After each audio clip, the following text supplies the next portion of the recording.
Hello, everybody. Welcome to another round of Bilkent webinar, micro webinar series. Today's speaker is Chiara Margaria from Boston University. And she's going to be talking about her joint work with Doruk Cetemen, which is signaling what you don't want. Chiara, you have the floor. Perfect. Thank you. I think this is the best pronunciation we can ever get jointly, me and Doruk, because your pronunciation of my name was perfect. Doruk's pronunciation of his, I think that the pronunciation of Doruk's last name is way better than what I would do, so that's great. Okay, so let me start with a somewhat general introduction. Okay, so the war of attrition paradigm has been used in economics to model different economic phenomena. Among others, it has been used to study strategic exit from a declining industry. And usually what we have in mind is a situation in which there are two asymmetric players, or in this case firm, and the stronger firm can force the weaker firm to exit first. Okay? And so usually the majority of paper that adopts the war of attrition paradigm to study exit, a firm's strength is identified with its profit flow. So the lower the cost, of the higher the revenues, the higher is the likelihood of survival in this industry decline. But it turns out that empirically, it has been shown that it is not always true that a larger firm is more likely to survive.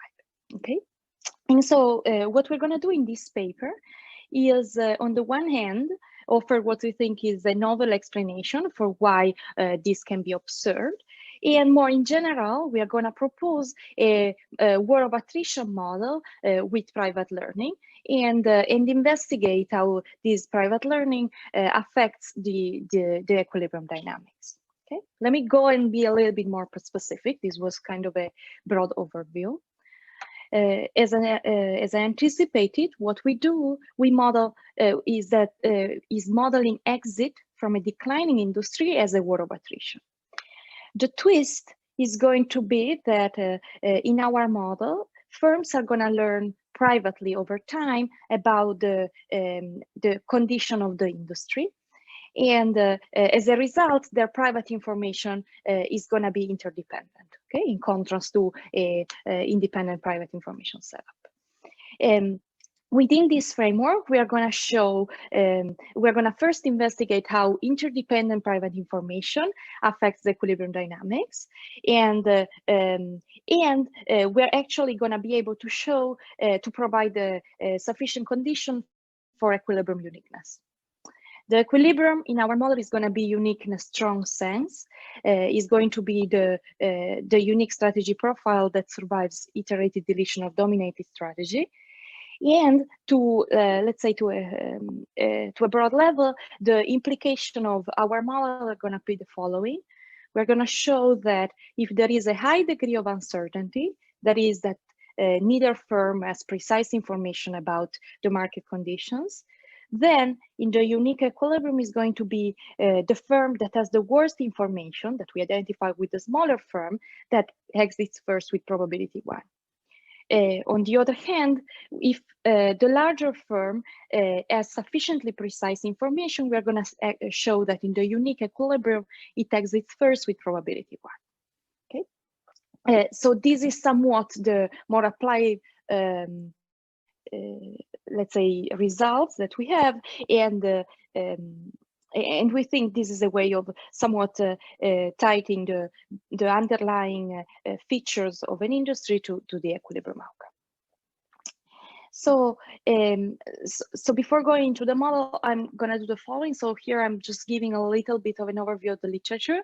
However, it's too hard for me right now to precisely point out how it differs from all these papers. So let me just point out one paper now, and I'll come back to these slides once I introduce the model, so we can reason better about the contribution of the paper.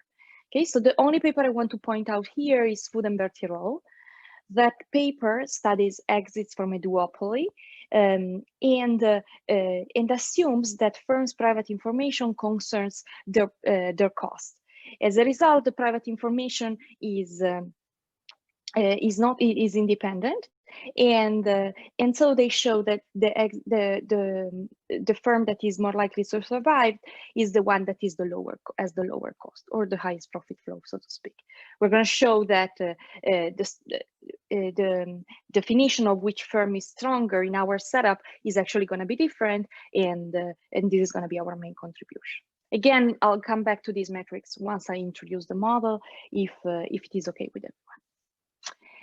So let me indeed jump straight into the model. And again, please interrupt me if anything is unclear, and I'll go back and talk about the literature later on. Okay, so the model is as follows.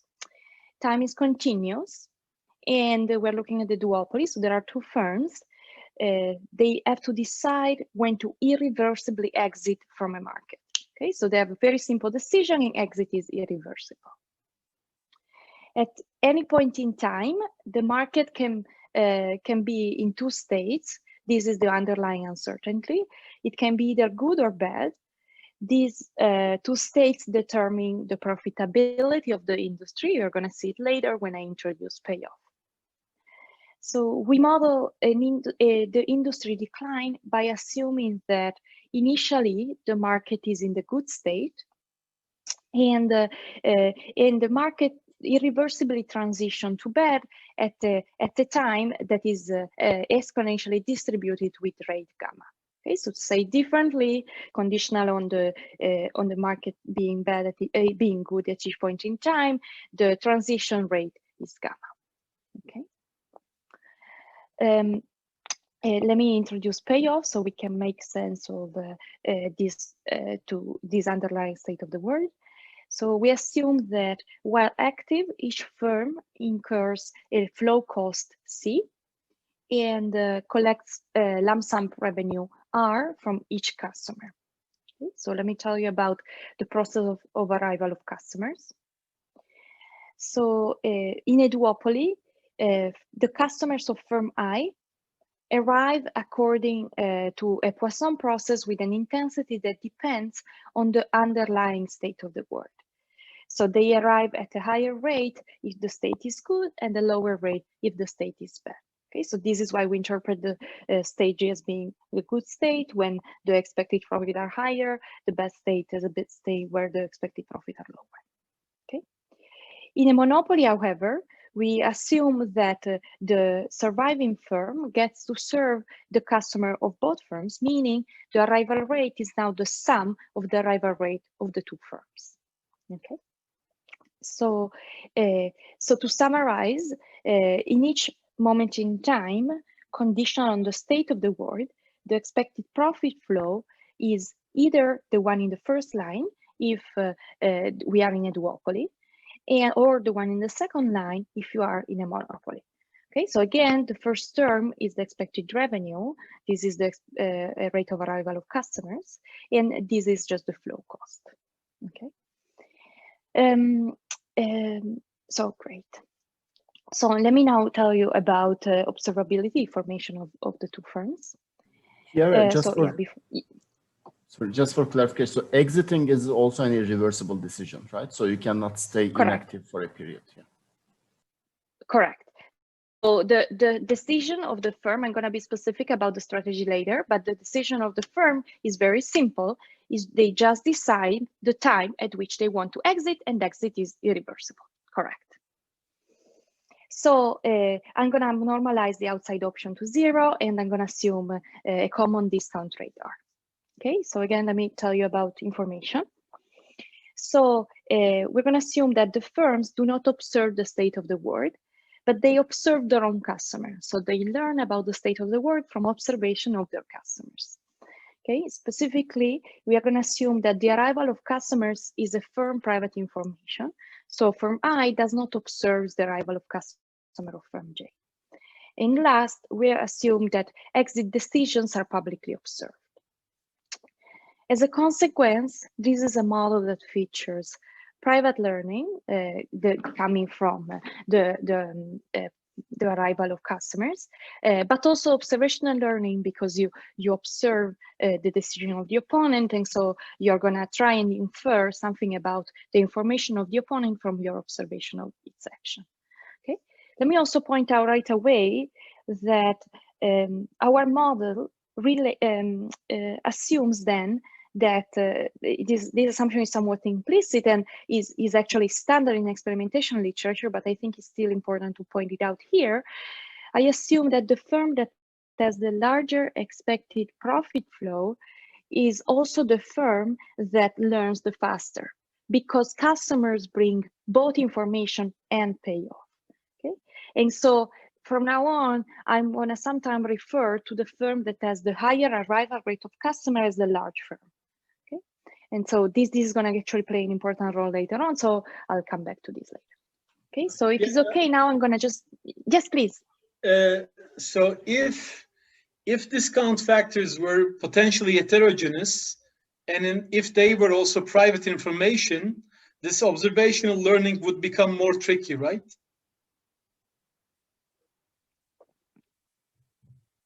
Very good.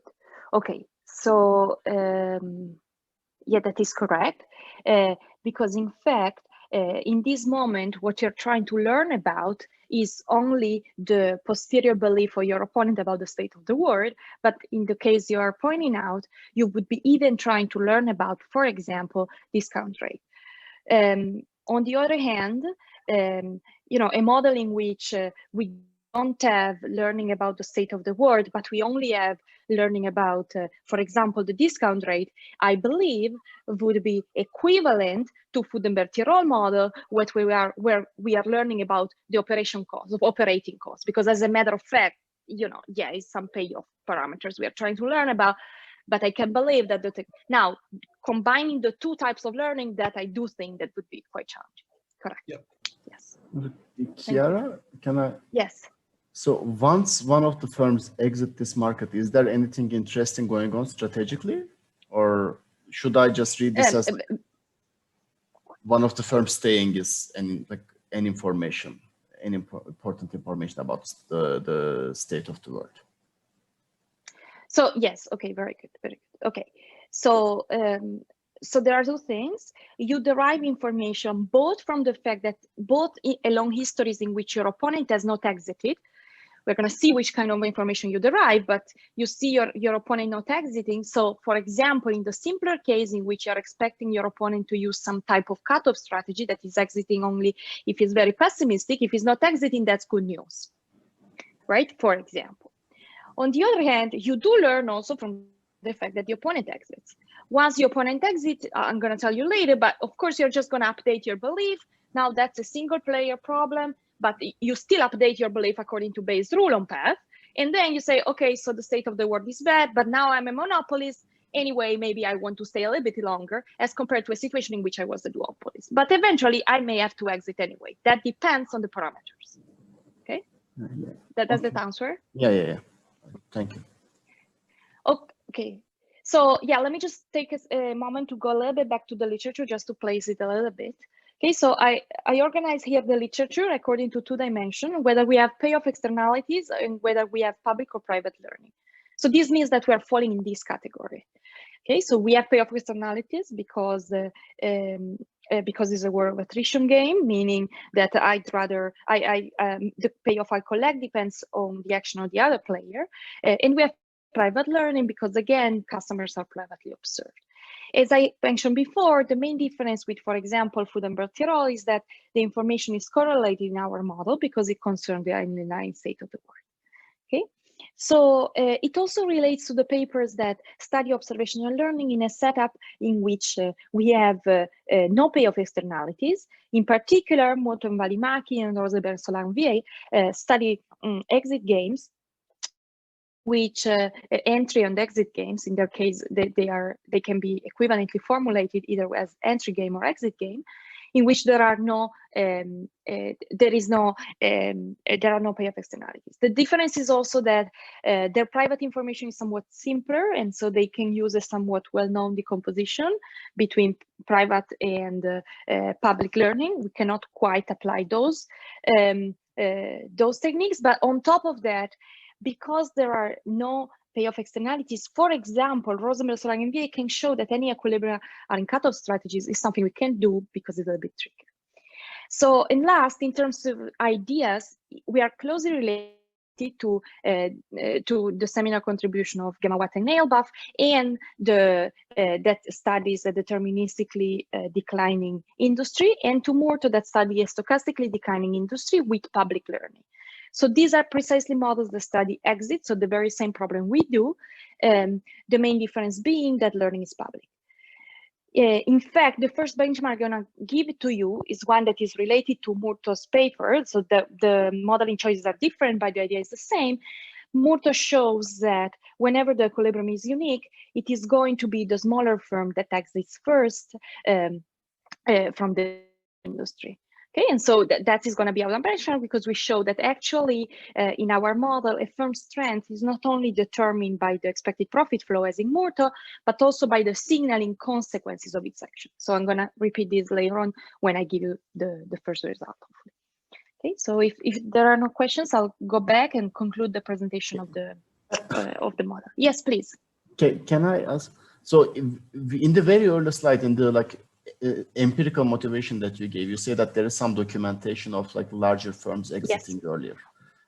Do those papers discuss about this type of learning dynamics, or is it more about an organizational story where larger firms are more... Actually, yes, perfect. No, so no, actually these are the specific paper I'm mentioning. These are empirical papers, and let me just be very, very clear about. Clearly, this is a very stylized model, and so I understand that we don't capture all the possible stories that explain this observation. And in fact, this empirical paper that I just showed said, well, maybe it's because when the industry is declining, then the market actually is composed of niches, and so the smaller firm can adapt to a niche, but instead the larger firm can't, and so that would be a story. But again, what truly they are showing is that the underlying technological features of the industry and the phase of the life cycle of the industry life cycle affect whether a large firm is more likely or less likely to exit.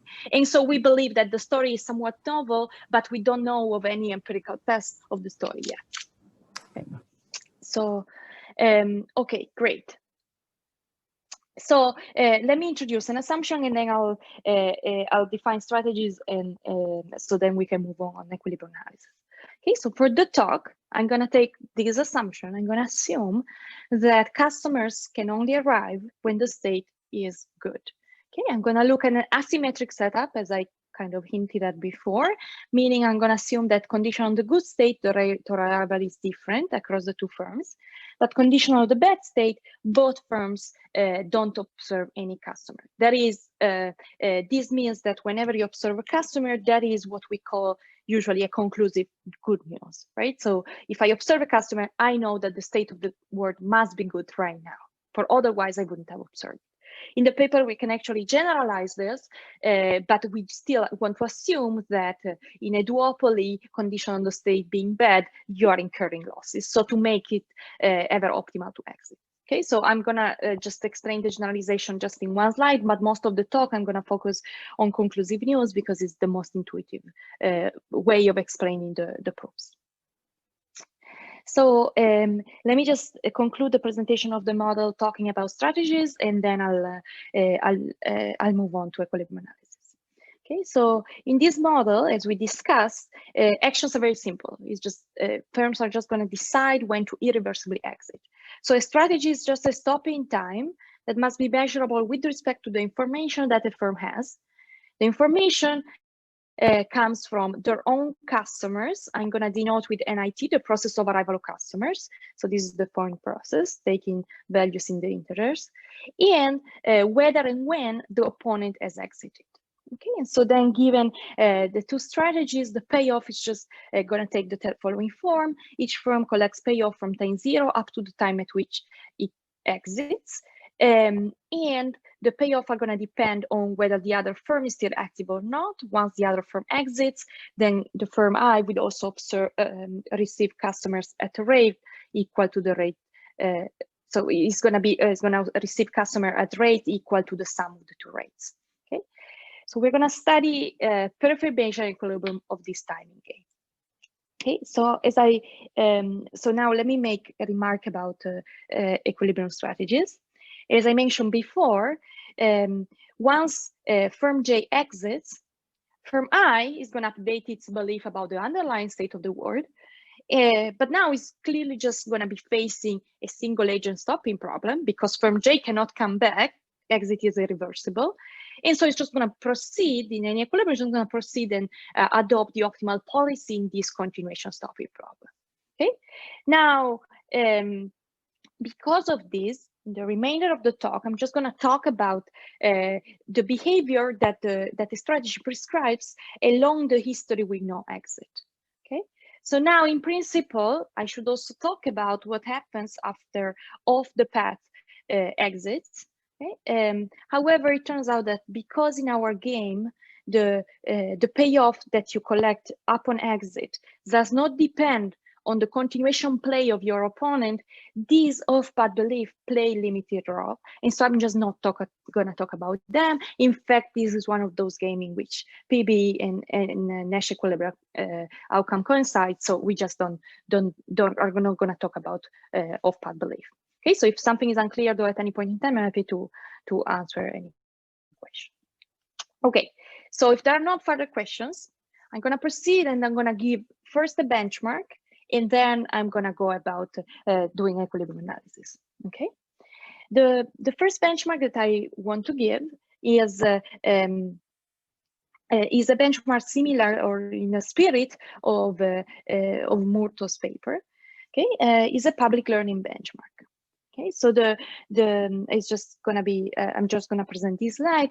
So if both firms were to observe each other customers, so this is not what's happening in our equilibrium, but I want to give a public learning benchmark, then there exists an equilibrium in which the firm with the larger arrival rate never exits before the smaller firm. Okay, so again, you see that I'm using the word larger and smaller to identify the firm with the larger or the smaller arrival rate. And so again, the takeaway from this result is just that with public learning, a firm's strength is monotone in the rate of arrival of customers. So if the higher is my arrival rate, the stronger I am, and so I'm able to force the weaker firm to exit first. Okay, and so in our model, this also means it is monotone in the profit flow because there is a perfect correlation between the two. And so again, we're back to the standard result in the existing literature that says that identifies trend with profit flows. Okay. And so again, this is very similar to the result in Murto, even though the modeling choices are different. He models uncertainty as a geometric Brownian motion, but again, the flavor is the same. Okay, I actually gonna show that this is not true in a game with private learning. So let me indeed move on and go back to our game. Okay, so again, I'm back to our game. That is a game with private learning. And then what I'm going to do in order to analyze equilibrium is the following. First, I'm going to analyze a benchmark best reply problem. Then I'm going to use that result to construct my first equilibrium and then show that is the unique one sometimes. Okay. So first, suppose that firm J adopts the strategy of never exiting the market before firm I. Okay.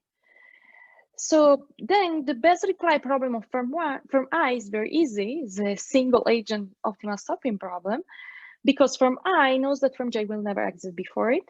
So it's just going to choose the time at which to exit. So to maximize this expected profit, this expected payoff. Okay, notice that here the arrival rate is always only lambda I omega t because firm J is never exiting anyway before firm I. Okay, so it is then standard to show that firm I will find it optimal to exit as soon as its posterior belief about the underlying state falls below some cutoff. Let me call that cutoff pi star lambda G. Okay, so so now I want to give you a little bit an idea of the dynamics generated by this best reply, specifically by the strategy profile according to which firm J never exits and firm I adopt this simple cutoff strategy. Okay, so I'm going to do that in a few pictures, and then I want to give you a property of this best reply strategy. So, so what this picture is showing is on the horizontal axis is time. The vertical axis is the posterior belief of firm I about the underlying state of the world. Again, because we are considering the case in which firm J never exits the market before firm I, learning of firm I is uniquely driven by private learning. The fact that firm J is still around brings no information whatsoever because firm J was not supposed to exit anyway. Okay. Second, because we are focusing on the case in which customers only arrive when the state is good, news are conclusive. In this picture, firm I is observing 3 customers, 1, 2, 3. Every time it observes a customer, the belief jumps to 1.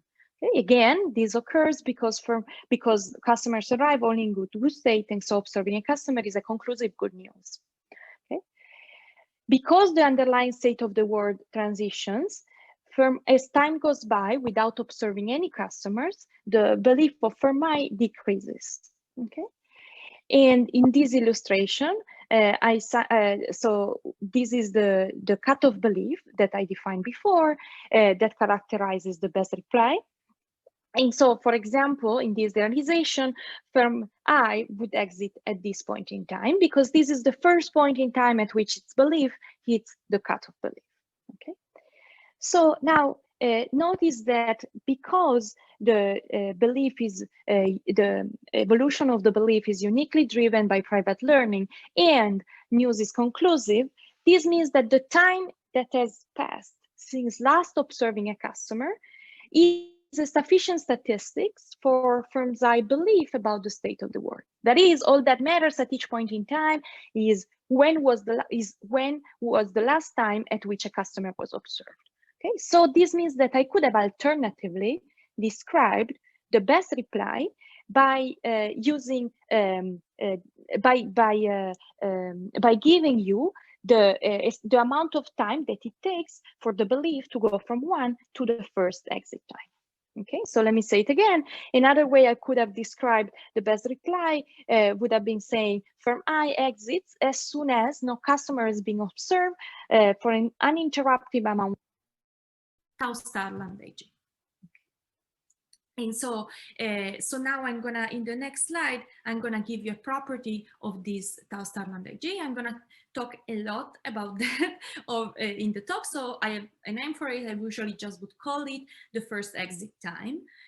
What that means is that this would be the first calendar time at which along a path generated by this best reply, firm I exits with positive probability. But that doesn't mean that it exits at that time, at that calendar time with probability 1, because of course, for example, in this realization, it exits later on. Okay, so the first lemma that we have is the following. The first exit time is positive only if the arrival rate is sufficiently high and is single peaked and converges to 0 as the arrival rate goes to infinity. Okay, so this is just an illustration. Now let me give you the intuition. So the non-monotonicity is due to 2 countervailing forces. On the one hand, the higher is the arrival rate, the higher is the marginal benefit from remaining in the market at any given belief. And in fact, the higher is the arrival rate, the lower is the cutoff belief. On the other hand, the higher is the arrival rate, the faster the firm becomes pessimistic about the market conditions. So the faster the posterior belief hits the cutoff belief. It turns out that these 2 forces work in such a way that actually the first exit time is single peak. Okay? So This result generalizes a result proved by Alakart, Liuk, and Bobchev and Levy in a setup in which the underlying state of the word doesn't change. But again, the intuition is very similar. That we are, however, going to use over and over in our result, and these are the heart of the main result of our paper. So I'm now ready to move toward the construction of our first equilibrium. First, I want to give you a lemma. So along any history with no exit, exiting is a dominating action from I whenever its posterior belief about the prevailing state is larger than the benchmark cutoff. Okay, so the idea here is that the strategy J adopting the strategy never exiting is the worst case scenario. So if firm J adopts any other strategy, definitely I don't want to exit before the moment I would have exited in the best reply we just saw. Okay, to say it more plainly, the possibility of becoming the monopolist just strengthens incentive to remain in business as compared to the benchmark best reply problem. So all the lemma is saying is that in the game, whenever my posterior belief is about the benchmark cutoff, definitely I find it dominant to stay in the market. Okay, so that's just a simple observation, but we're going to use it later on in the prose. Chiara, can I ask something for clarification? Are there any questions? So pi star here includes the option value of learning, right? So it's lower than the myopic cutoff, so that's inclusive of this one. That is correct. So there is something that it doesn't include, meaning option value of learning, yes, but what you know is that you're not going to learn from the other guy. You're just going to learn from private means. Okay. So, but yes, that is a correct statement, right? So we're going to see that later on. Okay, yes. So great. So now I want to give you the first equilibrium. To do that, let me just introduce two pieces of notation. So first, let me say that sigma tau is the pure strategy that prescribes exiting as soon as no customer is being observed for an amount of time tau. Okay, let me say it differently. So according to the strategy sigma tau, sorry, the firm exits as soon as no customer is being observed for an uninterrupted amount of time of length tau. So it exits at time t if not customer is being observed in the interval t minus tau to t. Okay. Let me instead denote with sigma infinite the strategy that prescribes never exiting before the opponent. Okay, so again, let me remind you that I'm describing strategy by telling you only what each firm does along the history in which nobody has exited yet, with the understanding that after a firm has exited, the surviving firm just adopt the optimal exit strategy in the continuation. Okay. So this is my first result about equilibrium.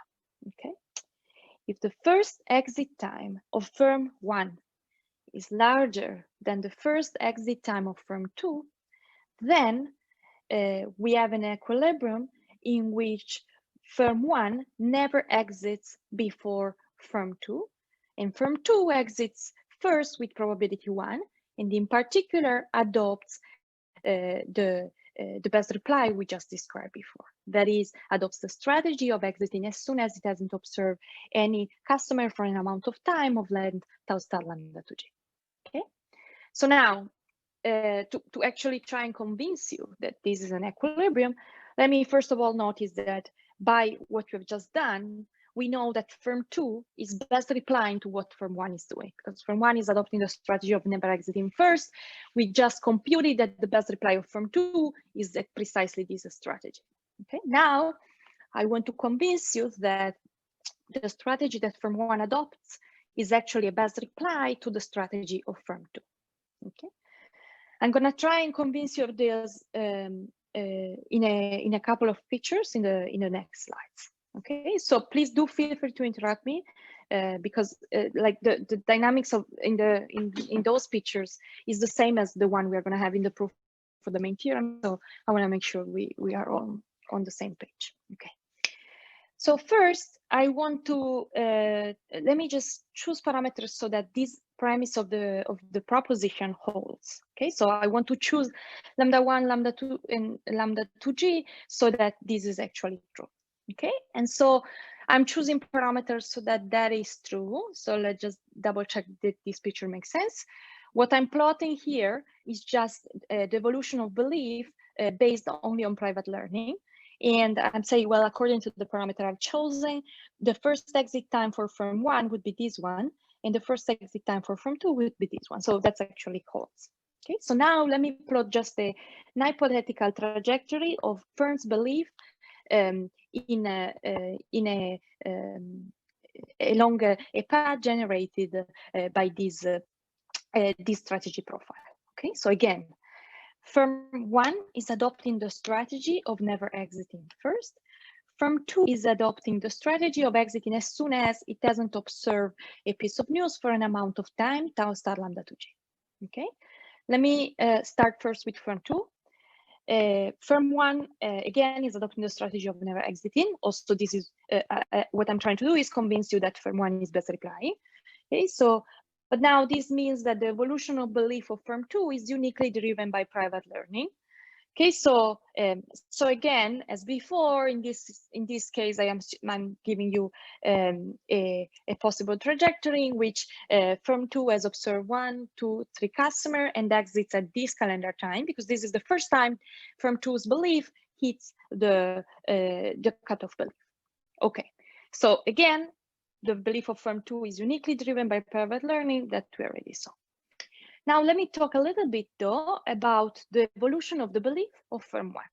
Okay, so first, at any point in time between the first exit time of firm 2, the belief of firm 1 is uniquely driven by private learning. Firm 2 is not supposed to exit at any point in time before the first exit time, because it's not possible that firms 2 beliefs could have, because firm 2 belief couldn't have hit the cutoff belief at some point in time before that. Okay, so again, in here, firm 2 1 beliefs is just driven by private learning. Now, at the first exit time of firm 2, because in this, I'm showing you an outcome in which firm 2 does not exit at the first exit time, firm 1 belief jumps up. Okay? That's good news, because there was a strictly positive probability ex ante of firm 2 exiting at this point in time, but then didn't occur, so that's definitely good news. This means firm 1 infers that firm 2 must have observed a customer start from the beginning of the game up to that moment in time, and so the belief jumps up. Okay. Now, let me for now not try and explain why the belief is constant here. I'm going to explain you in a second.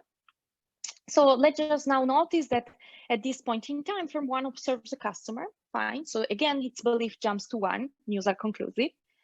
And then it keeps decreasing, but now it decreases at a lower rate as compared to the beginning of the game. Because in here, the observational learning, the good news from observational learning dampens the bad news from the absence of customer. Okay, so here observational learning plays a role. Firm 2 has not been exiting, so that's bring good news. Okay. Notice, however, that eventually the beliefs of firm 1 plateaus. Okay, and so and again is constant after a certain moment in time. Now I want to spend a little bit of time and explain why that is the case. Okay. So to do that, let me consider the following situation. Let's suppose we put ourselves to the right edge of the gray box here. Okay, so where I have my pointer here. Okay, at this point in time, firm 1 hasn't observed any customer starting from 2.5. So the amount of time that has elapsed since not observing customers is greater than the first exit time of firm 2. However, firm 1 knows that because firm 2 is around, firm 2 must have observed at least one customer at some point in time in the gray area here. For otherwise, it would have exited already. Again, notice the gray area is of width precisely tau star lambda 2g. because you know that if firm 2 is still around, it is because he must have observed some customer in that interval of time, okay? But then, because customers are only observed when the state is good, this means that the state must have been good at this point in time here. The transition is irreversible to bad, so if you know that firm 2 has observed some customer in the gray area, it must be that at the left edge of the gray area, the state was good.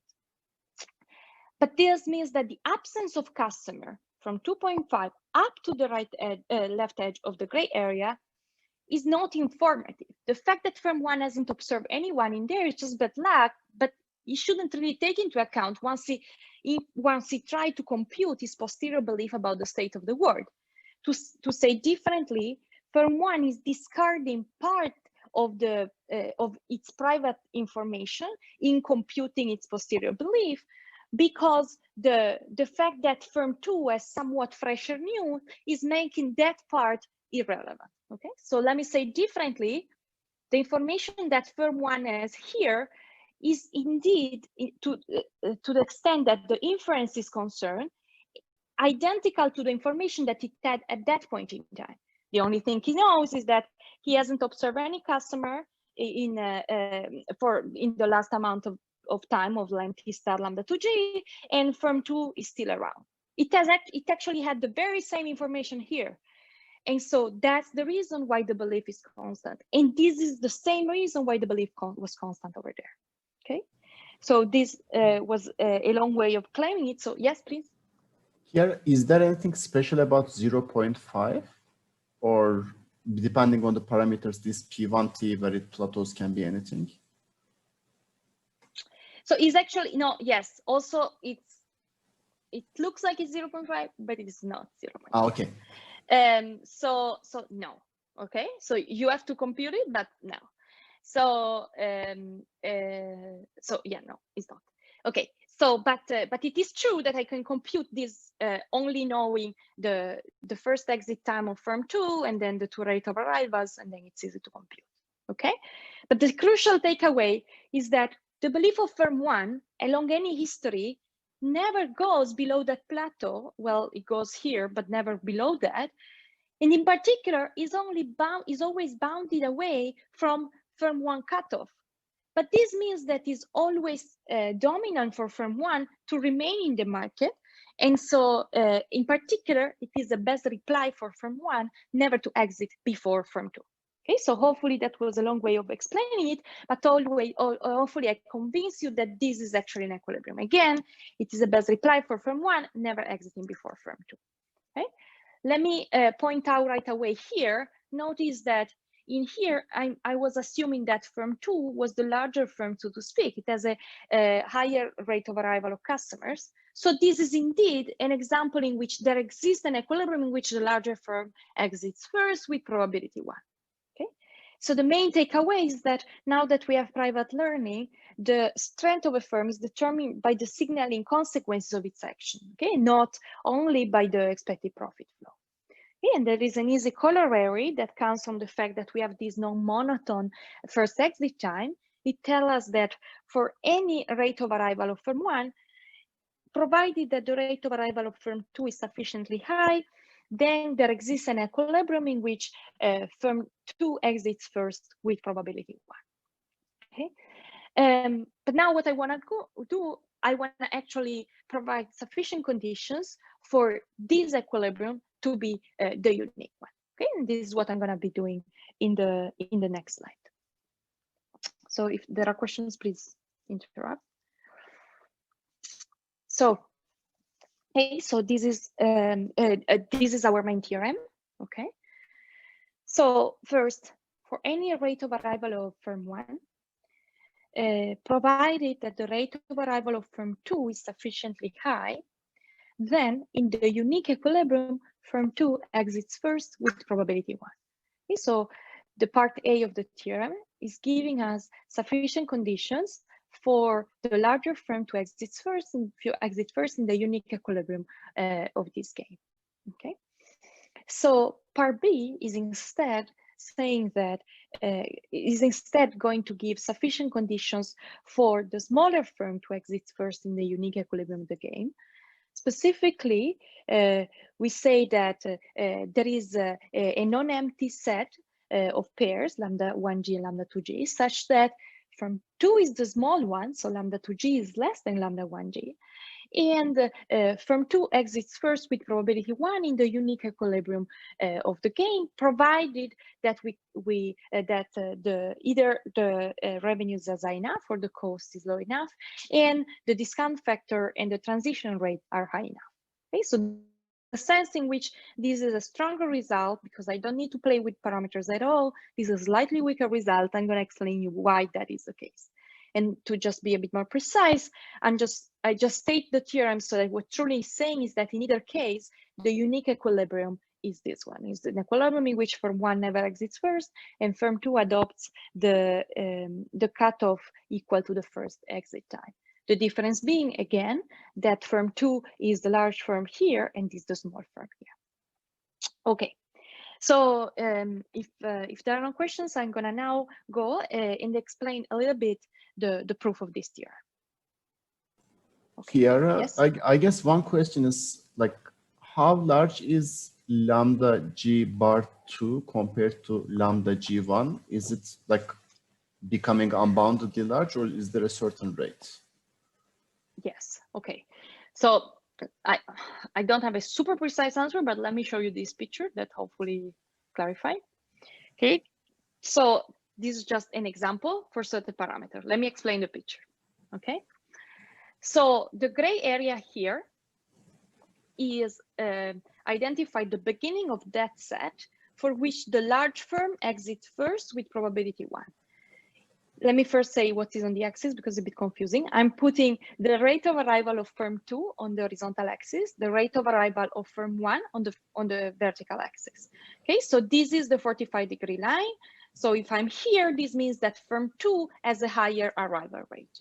Okay, so part A of the theorem is this area here, is actually saying this is an unbounded set, and you know that's what it's saying, and this is bounded. So the leftmost point of that set. Okay, so I actually haven't tried and give, let's say, some sort of measure of how far this is.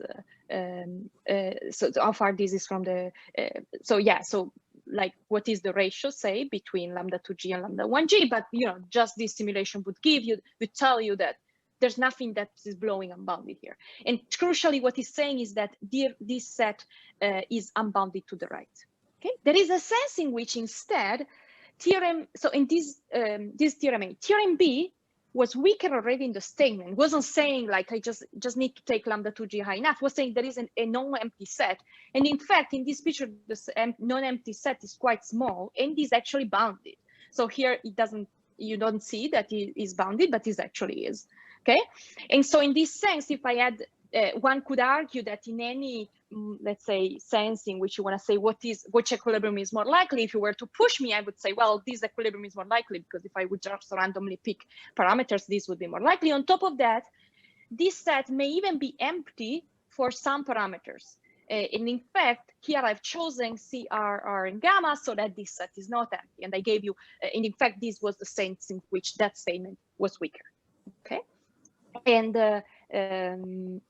okay, great. So let me also point out now another thing in this picture. Okay, so at the very beginning of the talk, I said something along these lines. And I was saying, if there is a high degree of uncertainty, no firm has very good information, and that I was referring to this setup here, then it's going to be the small firm that exits first in the unique equilibrium of the game. Again, here is firm 2 that exits first, but here firm 2 has a lower arrival rate, right? And so in a sense, this is a situation in which the signaling consequences of your action don't play an important role because effectively you don't even have good information anyway. And so we are back to the standard result according to which it is the firm that has the higher profit or that in a sense can endure a longer duopoly because has a higher expected profit that survives the industry decline. And instead, this is truly the set we care about, because this is, we think, the contribution of the paper, saying, well, now instead, when you have very precise, more precise information as compared to the other firm, so we are farther indeed from the 45-degree lines, then it is the firm that is the largest, but also has a better information that's going to exit first because of the consequences of the signaling consequences of this action. Okay, so that's, I think, the best way I can try and answer. Does it make sense? Yeah, and just one, so the dashed line is the same set of parameters, just you are taking R to 20 rather than 7, am I right? Correct, correct. Now, the fact is that I do believe that this result is true, meaning that the set is increasing in inclusion sense when I increase the discount factor, but we just weren't able to prove it. So that, you know, is just, but there is a sense in which you'll see why you expect that from the way we prove. Thank you. Okay, thank you. Let me see how, okay, great. Okay, so now I'm gonna try and explain you somewhat, let's say informally, the way in which we prove the result, okay? Okay, so first, the proof is gonna rely on iterative deletion of conditionally dominated strategy. Let me just say a word about the fact that we need to use the word conditionally dominated strategy. So the concept has been developed by Shimoji and Watson.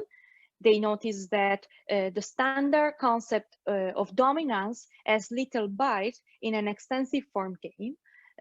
What we care about indeed in an extensive form game is what is a dominant or a dominated strategy conditional on having reached a specific information set. And at that point, we don't really care about what definite information set that now have become unreachable. So this is the main idea behind conditionally dominated strategies. So in principle, in Shimoji and Watson has been developed only for complete information game. So meaning that, let me just tell you in words what we instead mean with conditionally dominated strategy, because here we have incomplete information, okay? So, so we are gonna say that a strategy sigma is a conditionally dominated strategy at some information set. If there is another strategy, let me say sigma prime, such that for any strategy of the opponent that is consistent with having reached that information set, and any posterior belief about the underlying state that is derived from Bayes' rule and that strategy of the opponent, the strategy sigma prime delivers a strictly higher payoff, continuation payoff, as compared to the strategy sigma. Okay, so is the very intuitive way you would define dominance in a setup in which you want to condition on having reached an information set. Okay, so I hope that somewhat delivered the idea. So first, the proof goes as follows. So first, let me assume that, okay, so let me just point out that I'm going to prove part A. I'm going to discuss a little bit how to prove part B. The idea is the same, but there is something else to be taken care of. Okay, so first, let me assume that twice the first exit time of firm 2 is smaller than the first exit time of firm 1. So notice that what I'm after is showing that if the rate of arrival of firm 2 is sufficiently high in the unique equilibrium, firm 2 will exit first with probability 1. So effectively, it's easy for me to just take lambda 2 to be high enough so that this inequality is satisfied. Okay. And so again, let me choose parameters so that that is true. These I'm just choosing them here. Okay. Now, whoa. Okay. Hopefully you got it again.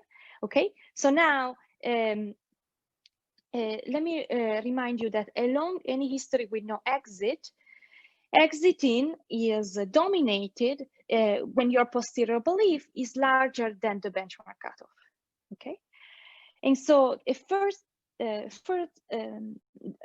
claim is the following: if the rate of arrival of firm 2 is sufficiently high, exiting before the first exit time, tau star lambda 1g, is a dominated strategy for firm 1. Okay, So let me just show you this in a picture and argue what is the, and just point out what is the challenge in proving this claim. Oh yeah, I don't actually have it. Okay, so again, this would be the idea. This is the first exit time for firm 1. And now, first we know that for firm 2, it is actually, so firm 2, it is dominated to exit whenever the belief is above this benchmark cutoff. Okay, so this means that, let me just take a step. This means that in any equilibrium, firm 2 won't exit, let's say, before this point in time, for example. Okay, or wouldn't exit here if the posterior belief was above the benchmark cutoff. Okay, however, in principle, I need to guarantee that also the posterior belief of firm 1 will be above its benchmark cutoff at any point in time before tau star lambda 1g. This will be trivially true if firm 2 were to adopt a cutoff strategy, but I'm not, because I'm proceeding by deleting conditionally dominated strategy, I'm not able to actually restrict attention to cutoff strategies. Okay, but it turns out that that for lambda 2g high enough, that this obstacle can be overcome anyway, meaning that the fact that firm 2 is still in the game, it brings always good news, regardless of which strategies among the one that have survived iterated the first step of deletion, firm 2 is using. Okay, so hopefully that was not too confusing. Now, okay, so first we have argued that firm 1 is not going to exit before tau star lambda 1g. Now, let me consider firm 2, and let me consider a point in time to tau star lambda 2g. And suppose that at that point in time, firm 2 has a belief equal to the benchmark cutoff. Okay, so this picture illustrates that scenario. If firm 2 has a belief equal to the benchmark cutoff at time 2 tau star lambda 2g, it must be the case that it has observed its last customer at time tau star lambda 2g. Because by the previous claim, firm 1 never exits before tau star lambda 1g anyway, so there's nothing to be learned from firm 1. The belief is only derived using the private belief. Okay. Now I'm going to argue that for lambda 2g high enough, at this point, firm 2 will find it dominant to exit. Okay. So this is precisely the claim that I just said. If lambda 2g is high enough, along this history, exiting is a dominant action for firm 2. Okay, so this is a crucial step in the iterative process. So let me just give you the idea of the proof. Okay, we are able to bound the continuation payoff of firm 2 at that point in time using the following scenario. So the best case scenario for firm 2, I claim, is the following. This is actually a even better scenario than whatever is possible. Is the case in which firm 1 exits at time tau star lambda 1g for sure, and firm 2 is told the state of the world at that point in time. Now, in this hypothetical scenario, the continuation payoff at time tau star 2 tau star lambda 2g is equal to the sum of these two terms. The first is the flow payoff up to time tau star lambda 1g. So because we are already computing the discounted expected payoff starting at point 2 star lambda 2g, this is why this difference appears in here. And the second is given by the continuation payoff after tau star lambda 1g. Okay, so again, I'm looking at this hypothetical scenario in which firm 2 is told the state of the world. And on top of that, for some reason, the state of the world never transitioned to bad ever after. So clearly this is an upper bound, right? Why so? Because here I'm putting the belief of firm 2 so the expected probability from the point of view of firm 2 that the state was good at that point. So this is at that point, meaning at time tau star lambda 1g, this is the belief. And this would be the expected continuation payoff if the state never transitioned to bad ever after. Okay, now it turns out that because the first term is definitely negative by definition of the cutoff belief, the sum can actually is actually negative for lambda 2g high enough. The reason being that when lambda 2g is very high, the cutoff belief is gets arbitrarily close to 0, meaning that if I learn very fast, I'm gonna my cutoff belief is very close to 0 because now I'm willing to because now exactly I have precise information and I'm willing to wait until my expected my belief is very low. Okay, and so this means that this term is actually going to 0, so this is negative. So actually, this is guaranteeing that this term is going to be negative. So as a consequence, definitely the expected continuation payoff, regardless of the strategy adopted by firm 1, is actually negative, and it's dominant to exit at that point in time. Okay. Now, this implies that if firm 2 has not exited by that point in time, firm 1 will infer that firm 2 posterior must be larger than its benchmark cutoff. Okay, and again, you can use that to derive a lower bound to firm 1 belief at time 2 tau star lambda 2g along any history with no exit. Okay, so let me give it to you here.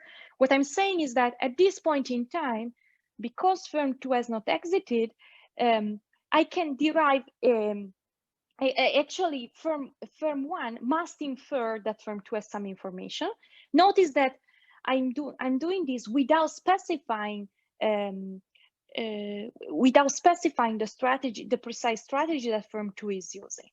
Okay, but only arguing that we have already deleted sufficiently many strategies so that the belief of firm 1 must actually be bounded above by this point here. Okay, so this identifies what is a lower bound to the posterior belief of firm 1.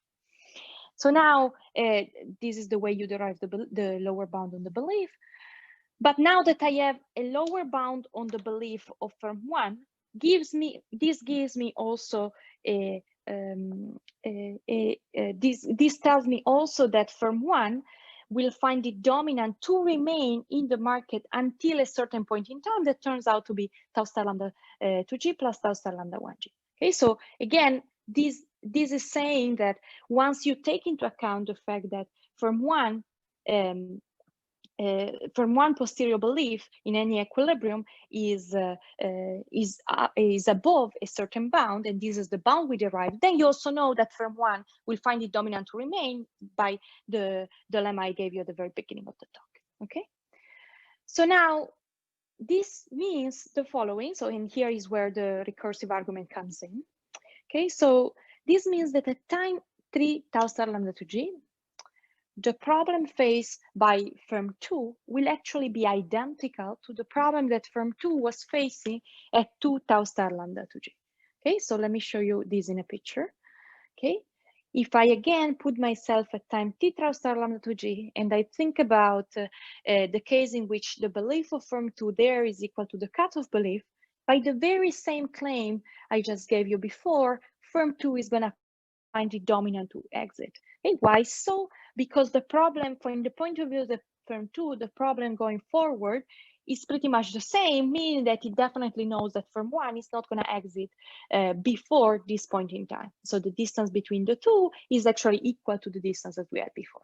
Okay, and so in fact, the logic applies recursively, and it guarantees that we can show that in the unique equilibrium, so this is the recurse, the unique equilibrium is the one in which firm 2 exits first with probability 1 and firm 1 never exits.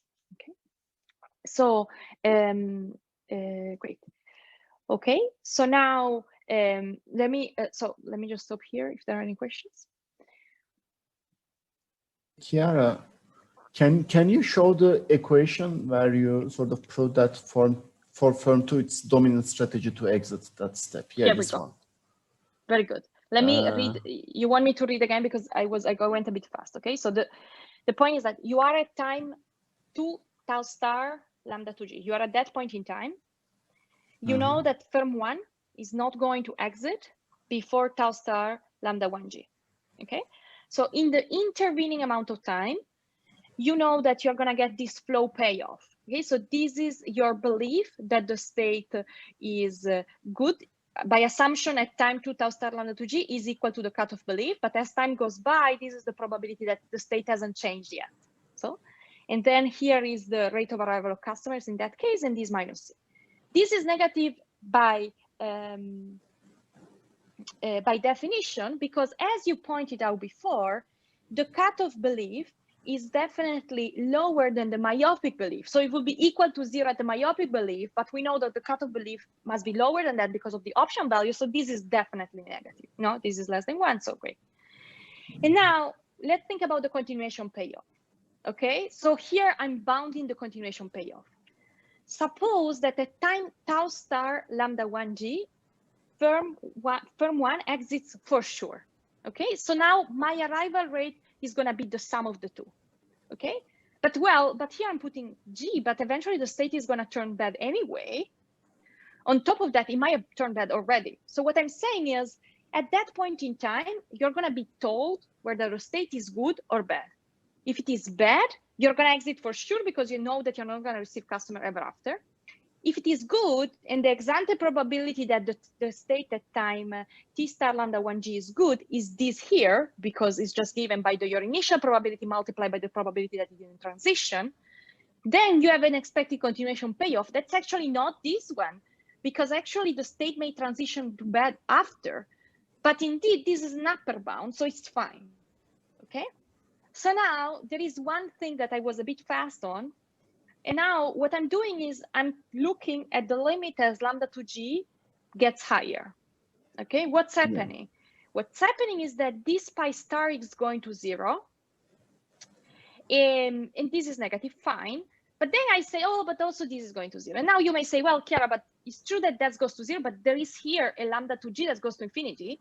In fact, also, what I need to prove is that pi star lambda 2g goes to 0, and it does. And so that's good. But yes, please. There is also e to the power of tau star, which is like that's where correct. Tau star is also going to infinity, right? So no, tau star goes to 0, because you remember the single peakness. So tau star lambda 2g is single peaked, so it's going to 0. Yeah. Okay. So then it's helping. So it's not. Okay. That help? Thank you for the question.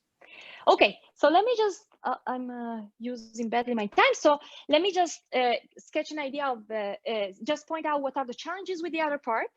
All the argument I just made use the fact that the cutoff belief goes to 0 as lambda g goes to infinity, but the cutoff belief doesn't go to 0 as lambda 1g as lambda 2g instead becomes arbitrarily small.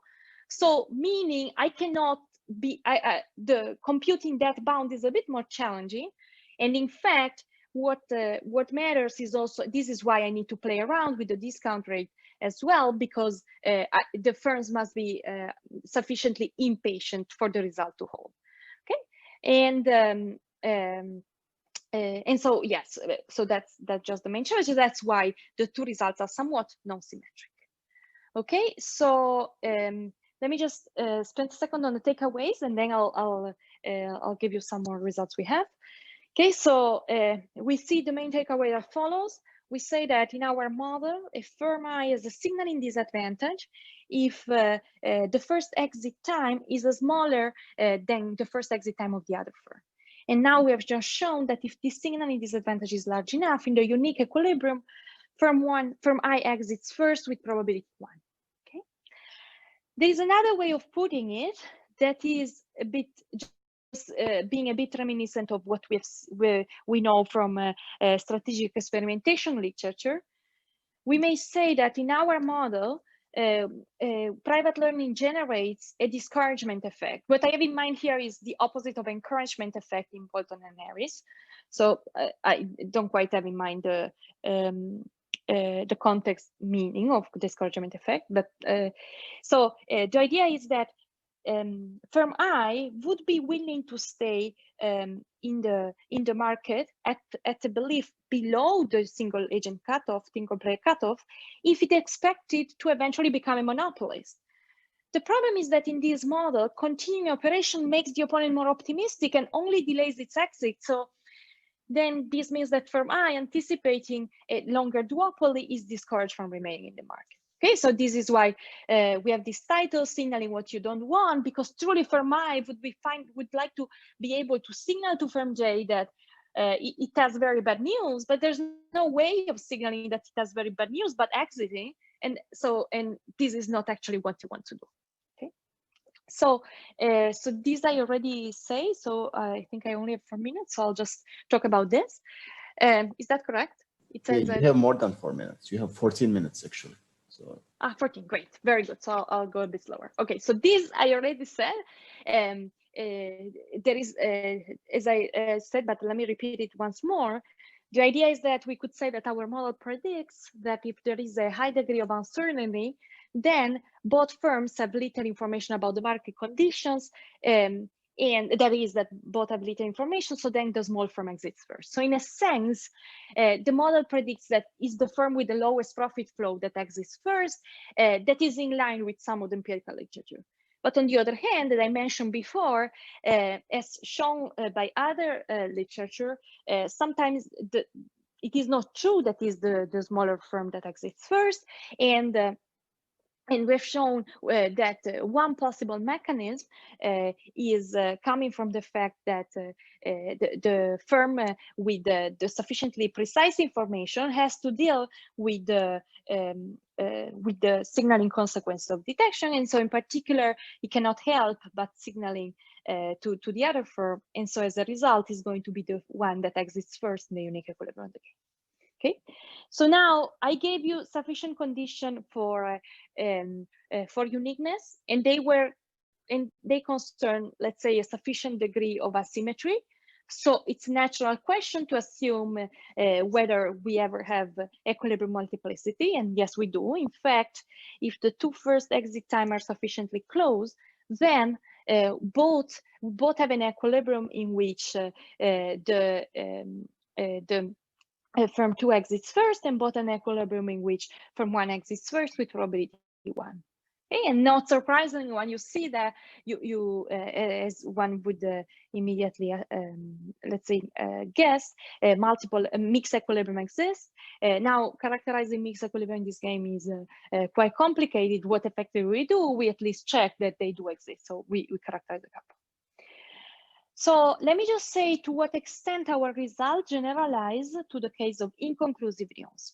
Okay. In general, so effectively, what we have is that theorem A generalizes to that case. Okay, so that is, even if news are inconclusive, and now let us assume that customers arrive at a positive rate in the bad state. Let me set the rate of arrival of customer in the bad state to be equal for the two firms.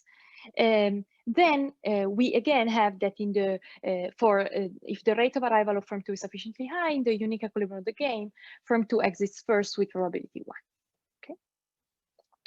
Okay. So roughly the idea is the following. So in the limit, as the rate of arrival of firm 2 goes to infinity, firm 1 bases its inference mostly on observational learning. And so, in the limit, the fact that it learns via inconclusive bad news is irrelevant. And so actually, we have the very same result. Okay. Okay. So now, in the okay, let me talk about this extension, and then I'll have another set of results. Okay, so it's easy to generalize the results to this kind of asymmetries in parameters.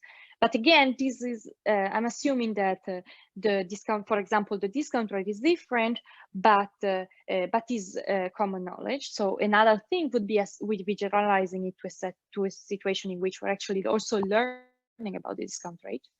Okay, and to some extent, it is robust to the introduction of public news. Okay. And on top of that, this comparative statics is immediate. And this is reminiscent of what I show you in the pictures, but not quite. Okay, so if I fix a set of asymmetric parameter, then it's easy to see that the set of pairs is increasing in the inclusion order in the discount rate of on firm 2 and in the cost of firm 2. Okay, so because of course what we are after is a bound on the continuation payoff of firm 2. So if firm 2 is more impatient, that's all the better, it can only help. Or if the operating cost is higher, it can only help. Okay, but notice that here I'm cheating a little bit because I'm changing the parameters asymmetrically, and once I change them symmetrically, there are more things to be taken care of. Okay, and so because of that, I don't quite have the result that I actually show you in the picture. So now in the last part of the talk, I just want to briefly talk about the following. So so one may argue that entry and exit are frequently two sides of the same coin, and so I just show you an exit model. And on top of that, some may argue that declining industry are less relevant as compared to emerging industries. Okay.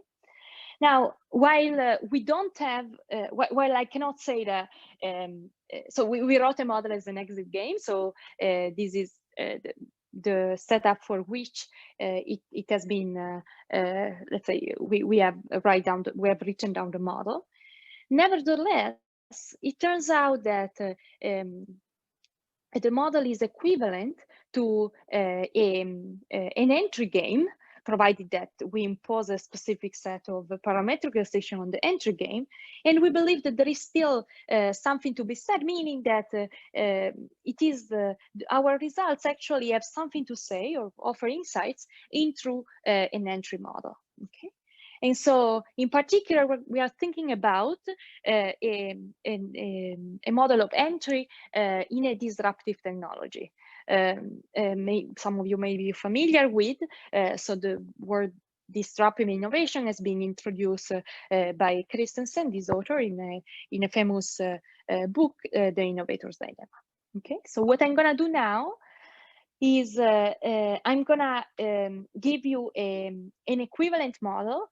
I'm gonna go it somewhat quickly, give you briefly what are the restrictions or parameters I need to put, so to actually generalize with not much work the results we have, and then tell you what the insights would be delivered by that model. Again, the purpose of this section is truly just argue that the model has some insights into that model. I'm not writing down the most general model of entry.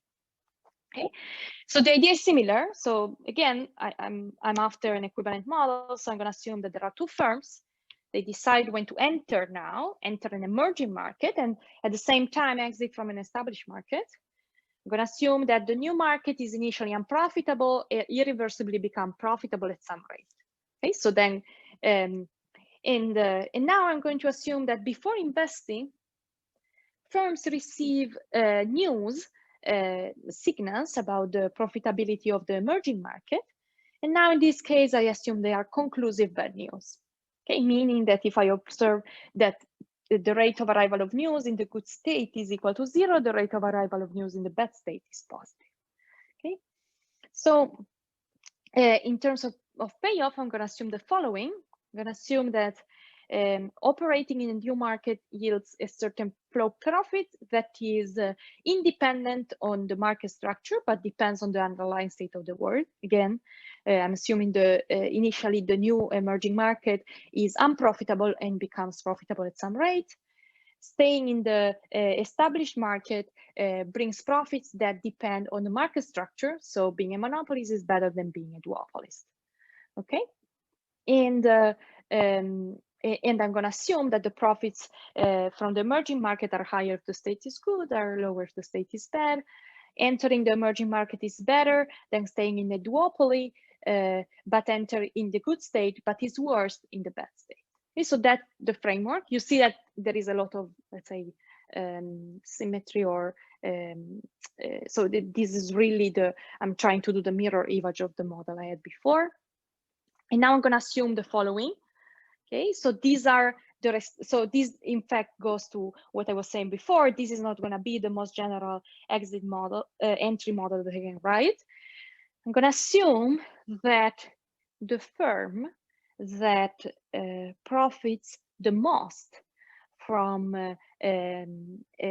entering in the emerging market is also the one that learns the slowest.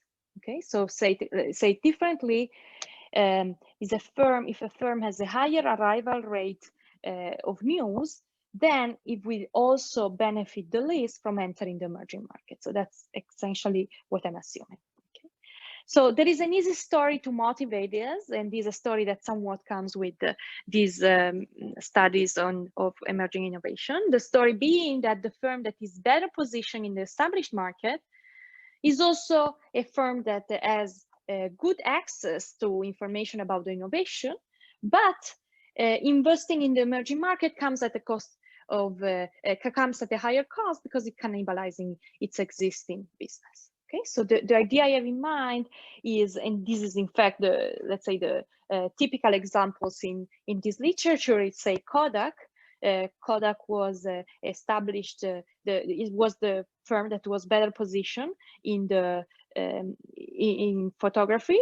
Then when digital comes in, it's still very good at detecting the potential of this innovation that is digital photography, but wasn't able to seize the opportunity because it was afraid that entering digital photography would cannibalize its existing market. So, so I'm gonna skip this because I'm too late, and I'm just gonna give the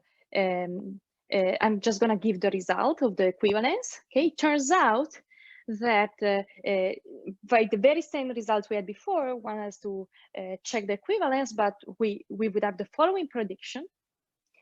When the profitability of the new market are sufficiently uncertain, the established firm fails to timely invest in it. Okay, so this is the idea I just explained, like Kodak. If instead, if the established firm has a larger informational comparative advantage, it will successfully seize the opportunity to establish itself in the new market. Okay, so this is again the fact that we can predict both patterns as a unique equilibrium depending on parameters. And so again, as I was anticipating before, there are the two typical examples of firms that were either successful or unsuccessful in investing in a disruptive innovation. The unsuccessful one is Kodak, that developed and patented many of the components of digital imaging, but failed to make the transition.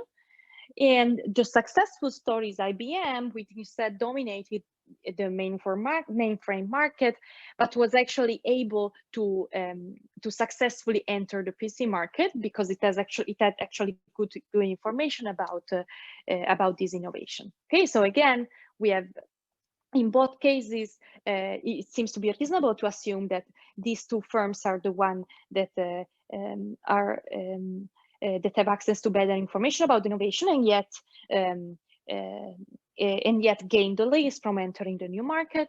So again, it's not the most general entry model, but we think that it offers novel insights that weren't pointed out yet.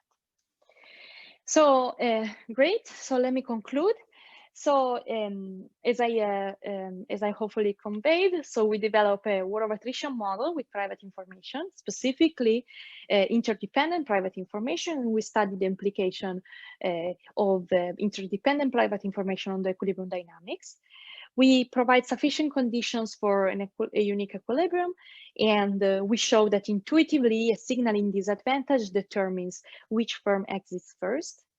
Okay, so I didn't highlight this much, but you might have realized that our proof somewhat circumvents the need of computing higher order beliefs that is somewhat complicated in our model, because we just derive a bound on a belief of a firm along the history generated by any equilibrium. Okay, and so we believe that these ideas may be applicable to other setup. Okay, so there are a few things that are absent in this model. So first is the payoff comparative statics. We are not completely on top of that. And second, more importantly, as I said, the model is very stylized. Okay, and so something that is definitely missing is a pricing decision that would be that would offer another way of signaling, and so it's unclear what the consequences of introducing this would do. Okay, so thank you. So that's all. Thanks a lot. Any questions? I have one like simple question. I imagine the answer, but So because of the way that this, the firms are trying to signal something to the other firm, and the only way of signaling is exiting. I assume that there is no sort of role for alternative signaling mechanisms like money burning or anything in this setup, right? Have you? No, it's not obvious. So in fact, so even here I'm saying, suppose I introduce pricing decision. Now pricing would allow me to signal something. And so the incentives there are unclear. I wouldn't even know how to think about it, right? So I see. Yeah. Because I mean, if setting a sufficiently low price convince the other that the market is unprofitable, so it should get out, and once it gets out, I know, well, actually, you know what, like the market was good. So of course in equilibrium that doesn't happen, but you know, writing down what the equilibrium dynamics would be is not obvious.